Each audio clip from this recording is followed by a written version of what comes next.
A gentleman sent me a message. Mr. Brown sent me a WhatsApp message. And he said on the message, I can show you the message because I have it with me. It's a WhatsApp that came to me. I didn't ask for it. Maybe let me read it to you. Perhaps it might make life much easier for you.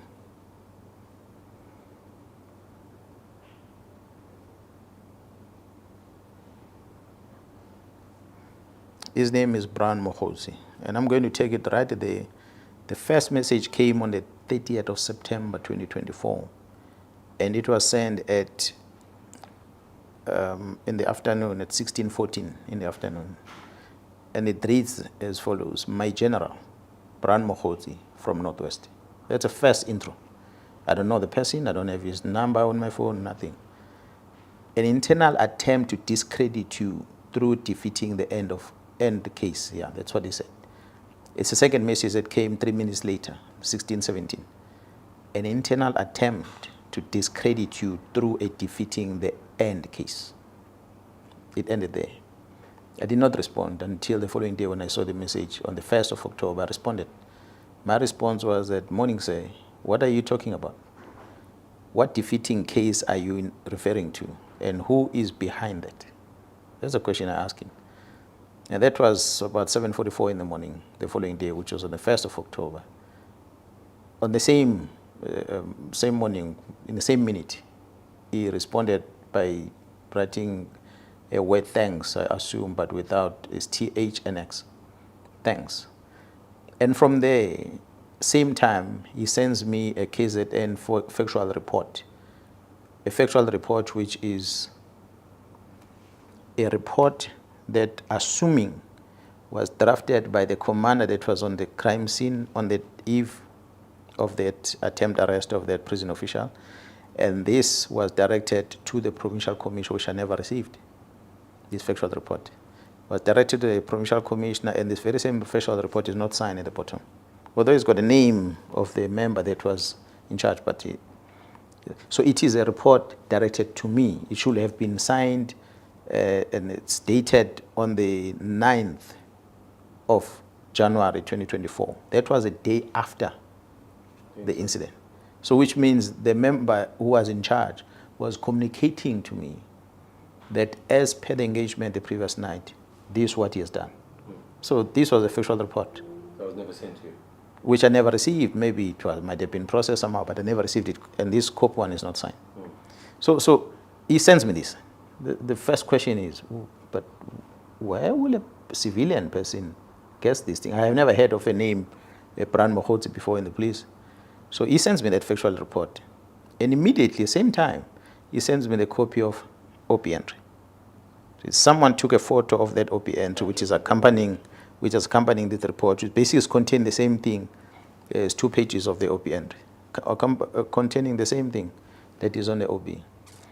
And after that, 7:51, the next message is, please handle confidentially. A meeting with the complainant will revert. That's his message. Next message, which he sends at 8:37, am in Lusikisiki today. Well, that's a WhatsApp message, which means I am in Lusikisiki today. And the next messages come after that. General Khumalo, DivCom, just checked your standing with him. May I introduce something else? He's still busy with the prison. Now I introduce General Khumalo. General Khumalo, DivCom, just check your standing with him.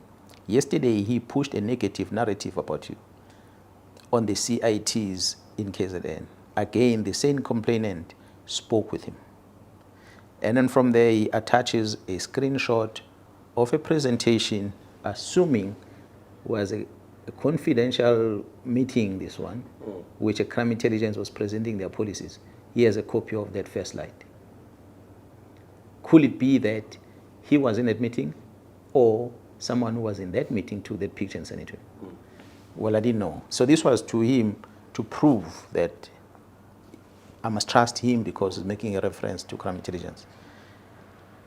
Now, my response to him was that I hope you understand. No, sorry. He writes another message again. He says, I hope you understand, will revert. Confidentially is key here. That's still him.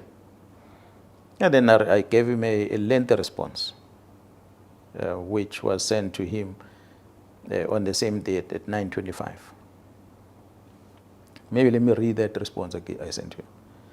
I know that matter very well, which was an alleged operation that was conducted at the premises of a high-ranking TCS officer without a search warrant. That was a state house, which is within TCS premises. Who doesn't know that at prison there are too many illegal activities taking place?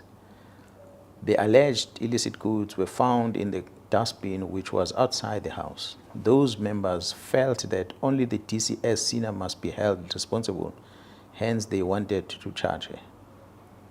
It is a known secret that there are many illegal activities that are taking place within TCS, so to simply blame the house tenant for items that are found inside the dustbin was malicious, and it would have not been successfully prosecuted, and a civil claim would have been registered against the SAPS. The minister will learn the truth one day about the items which have been about that team which have been complaining that I have made them conduct crime-fighting operations which are outside their mandate, although when they want to, they do such duties. For example, this one, which was carried out without following legal process, and let alone informing either myself nor the district commissioner. That was my response first. And then the second response about the DIVCOM, I asked him, what did he say about me when I was talking about Jawahar Kumar? And then he responded on my first message. He says, the minister is briefed. He has just arrived in Lusikisiki. General, this must be in your chest. The next message. And well, I responded to him and said, trust me on this one. And he responded again, you are having your interest, and that maybe you are having your own cartel. You don't listen to CI. Then Masimula intercepted him, meaning Masimula was in a meeting when Khumalo was uttering these words, and Masimula intercepted him. And also spoke about your provincial CI. Remember, he is retiring next month. And I responded, I said, please get me that presentation if there is one to confirm, or otherwise if there is any recording. That's me asking him. And his response was that nothing. General Khan will brief you next week. So introduce now General Khan. General Khan was brief you next week. And I said, sure. And then he sent me another message back in Johannesburg. He tried to call me on the 2nd. There's a missed call. And then on the 4th, this is October, sent me another message. Good day, General. Met with the complainant. And he tried to call me. I didn't answer. On the 16th, he called me. He sent me a message again. He said, good day, General. And he sent another one. He deleted it. On the 30th of October, he called again for 42 seconds, and I didn't answer his call. So I never spoken to him again. He has never sent me any message again. So it was then where I wanted to verify whether this so-called Brown Mokgotsi, who then alleges that he was a Lusikisiki and the minister is aware of these allegations that he's talking about, because I did ask him specifically about this, what he's saying. Where exactly where he mentioned the minister? Oh yeah, that was at 9:28. The minister is briefed. He has just arrived in Lusikisiki. Now I knew on that day there was that massacre, and the minister was visiting there at Lusikisiki. That's when I called the chief of staff to try and establish the identity of this person. I said, Chief of Staff, do you know this person? That's when the Chief of Staff confirmed to me that yes, he knows him, that he's close to the minister.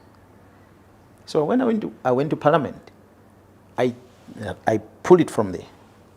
I told parliamentarians, I said, the person who introduced anything about the prison was a person who's outside this police. and his name is so and so, and this is what he claims to be close to the minister. When I phoned the chief of staff to verify his identity, the chief of staff confirmed that yes, indeed, the guy is close to the minister, but he's not working for the ministry. He's maybe a politician or somewhere from Northwest. So, but how will a person who's outside the department have in his possession information from the police, a report, as well as a copy of the OP? How does he get hold of it? And then he make reference to him in Ligisigisi with the minister, and the minister has been briefed, and he make a reference of Gerald Khan, who is going to brief me about more information. So it was just strange, but I never wanted to get involved with it. I concluded that perhaps this whole thing is coming up as a result of my acceptance of an appointment to be a presiding officer of a matter against Gerald Khan. And I believe at the time, because the lawyers were sending me emails and the likes, I started believing that, so someone perhaps wants me to back off from the case, and I will not back off from the case, because I accepted that I'm going to preside over that. There must be fairness on both sides. What is the interest of the employer and what is the interest of the employee? That's why I went for that hearing. And the matter set, and I felt that I dealt with it fairly, and I cleared Gerald Khan on all those charges that they were leveling against him. And instead, which was strange, that the charges that level against Gerald Khan, never mind the media issues that came up, but prior to that, but the charges that were leveled against him were coming from the recommendation from the IPID. It is the IPID that initiated it, that he must be charged, together with the others from DPCI. But those at DPCI, investigation was done and they were not subjected to disciplinary hearing. But Khan was. And I sat there and I listened to the matter. And I cleared him. So when I cleared him, suddenly, after that, IPID started their investigation. That's what became strange as to, but okay, IPID, you are now starting with the investigation. Could it be that my finding against Khan did not favor you? Or what is the reason? It was strange. And then they throw the minister's name on it. And again, I wrote to the minister, Minister, they're throwing your name on this thing. Is there any evidence that did you communicate with them? The minister sent me an email. He said, no, he never did that. You must ask IPID. So I had no reason not to believe what the minister is saying, because he said he never did that. They just wrote his name there, but they did not produce anything as an evidence of saying that the minister did refer this thing to them. So it remained an IPID thing. So where the IPID is going with it, there was a media statement of saying, no, it didn't come from the minister, it was a whistleblower or an anonymous complaint. And I'm thinking, how do you have an anonymous complaint on a matter that is in a public place for 2 months? Even went to the portfolio committee. We ventilated on this in the portfolio committee. Suddenly you are investigating a tip-off about that. The very same thing. The same thing that Mr. Brian Mokhotsi has. He has it on his phone. In September last year, a new IPID are getting it now anonymously. So for me, I just felt, you know what, let them investigate whatever they're investigating. So you hear what I'm talking about. I never mentioned Gerald Sibia, not once. The whole thing about the correctional service, it started there, introduced to me by a person who claimed to be close to the minister. The only person he mentions in the report is Gerald Khan. And I go for the hearing, and the outcome of the hearing favors Gerald, very same Gerald Khan. And next thing, the IPID, who the one that made the recommendation about charging Khan, they are now suddenly investigating this one. So for me, my suspicion on all these things about correctional service is that somebody within IPID wanted Khan gone. By all means, they wanted to get rid of him from the organization. And not only him, and the others that were recommended. But they were not successful, because we did not just go in a disciplinary hearing with our eyes blind. We tested evidence, and as a police officer, it pained me to see that the person who saved the organization's image, Gerald Khan, in 2021, is the one now who's been subjected to a case like that. And it was just not fair. I cleared him, because evidence was presented there who couldn't justify that Khan had done anything wrong. Instead, he is the one who should be giving a medal for what he did, because he saved the organization's image on the day. But it will appear that within IPID, whoever people that made the recommendation for him to be charged, they're upset about the decision. I feel the whole investigation thing come from there. I don't think it initiated by anyone. If you are saying Jairus Sibiya had something to do, whoever is spreading the rumor, I don't believe that Jairus Sibiya had anything to do with that. Not at all. I feel it comes from that institution who wanted Khan gone, because they couldn't get him out. Now they're turning their focus on me. Well, I will take it. They can try whatever they will come up with. So if they will do this investigation, they can launch any other investigation that they want to. They've got a constitutional right to do that. I can't stop them. But the truth will always come out. So I'm not puzzled. I'm not afraid of anything. If they decide that they are going to launch an investigation, and they're welcome to do that for any other person. Of late, I heard that there is also my name is mentioned on a kidnapping of that person from Watu who was kidnapped and was suspected, were arrested. They say, no, I was part of that whole investigation that I'm told it ran all the way. I know the team went following up this, and it was DPCI team, not even under the provincial commissioner. But they went to Gauteng, went to Mpumalanga province, and eventually it looks like this other policeman who was alleged to be suspect was caught in Mozambique and brought back into South Africa. Really, the whole issue about the case was handled by DPCI until those people were released. Was DPCI meant? You know, DPCI don't necessarily report to the provincial commissioner. They work independently. So at what stage then do I become part of that? So obviously, if someone feels that they need to target me for whatever reason, I can't stop them. They can do that. But if we're to say all these are happening because of Jairus Sibiya, I'll say then no, that's not true. It cannot be. Cannot be. But if maybe there is a worry about, as you are saying, a worry about the other case that is in Johannesburg, that the team from the province political task team is assisting detective in Gauteng with that investigation, if the general feels that perhaps that investigation is directed at him, I wouldn't know. I don't necessarily know the details about every investigation that happens. Some of them I get brief, some of them I don't get brief. I don't follow investigation every single day, but I know that there's some terrible things that happen in Gauteng about other murder cases in Gauteng that seems to have been squashed somehow, that this team is picking up. That seems to be an issue, which is for me the interesting one that is coming up. So obviously there will be many people involved. That's why I said senior officers are involved. And I know for a fact that the senior officer starts from a brigadier, so there is a brigadier involved.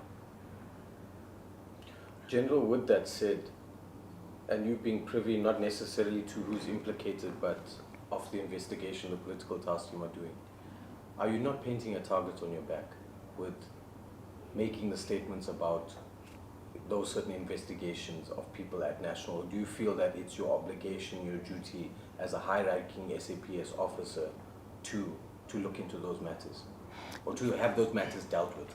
Look, let me explain again. Where does it come from that Mkhwanazi starts speaking about people who are uncomfortable about the work that is done by the team from KZN? It is simple because there's someone who influenced the minister to write a letter to the National Commissioner to disband a task team that is deployed in KZN. Someone, who the person is, I wouldn't know. But there is someone who felt that if this team is part of this investigation, they're most likely going to see the end of this investigation. The best is to disband this team. So when you disband this team, those investigations they're busy with are going to fall away. It's against that context that I was making a reference to this. That there's someone somewhere who went and whispered to the minister. Because to me, it doesn't make sense that you're going to be told disband this. And this which you are told to disband operates here. And the Constitution of the Republic, under Section 207 of the Constitution, the National Commission is mandated, in consultation with the executive in the province, to appoint a man or a woman to oversee and manage the policing in that particular province. So in this case, it is me, for now, until the National Commission decides otherwise. It is me. So when I'm here and the investigation that is done by this task team is done in this province, which I must account to the 12 million people, the citizens of this province, I must account. There's so many political parties that have been affected by this violence over time. I must explain to them about our interventions in trying to stabilize and get rid of these political killings in this province. We're the only province where such a team had to be formed, because we're the ones that have been killing a lot of politicians, unlike any other province. So that's why there was a focus on this, which was a directive from the president.